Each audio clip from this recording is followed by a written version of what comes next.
एकदा माझ्या पद्धतीने हा ढोकळा बनवून बघा.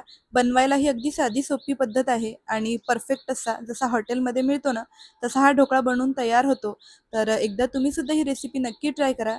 त्यासाठी 1 वाटी बेसन घ्यायचं, 1 वाटी रवा घेऊया, 2 चम्मच साखर टाकायची, अर्धा चम्मच इथे मी निंबू सत्व टाकलं आहे, थोडीशी हळद टाकायची, त्यानंतर 1.5 वाटी पाणी टाकूया, चवीपुरतं मीठ टाकायचं आणि मिक्सरमध्ये फिरवून आपल्याला स्मूथ असं बॅटर तयार करून घ्यायचं.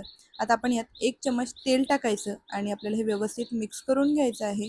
आणि त्यानंतर मी इथे अर्धा चम्मच खायचा सोडा टाकलेला आहे. तुम्ही इनोसुद्धा टाकू शकता.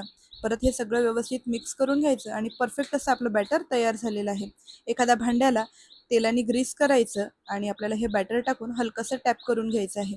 आता हा ढोकळा आपण 10 ते 15 मिनिटं छान स्टीम करून घ्यायचा आणि आता चेक करून बघूया आपला ढोकळा तयार आहे की नाही. तर आपला परफेक्ट असा ढोकळा तयार झालेला आहे.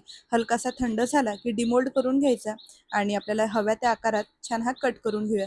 लगेच यावर छान कढीपत्ता आणि मोहरीचा तडका टाकायचा आणि त्यानंतर भरपूर अशी छान कोथिंबीर टाकायची आणि बघू शकता मस्त आपला मऊ लुसलुशीत असा ढोकळा तयार आहे. तर तुम्ही सुद्धा ही रेसिपी एकदा नक्की ट्राय करा. बनवायला ही अगदी साधी सोपी आहे आणि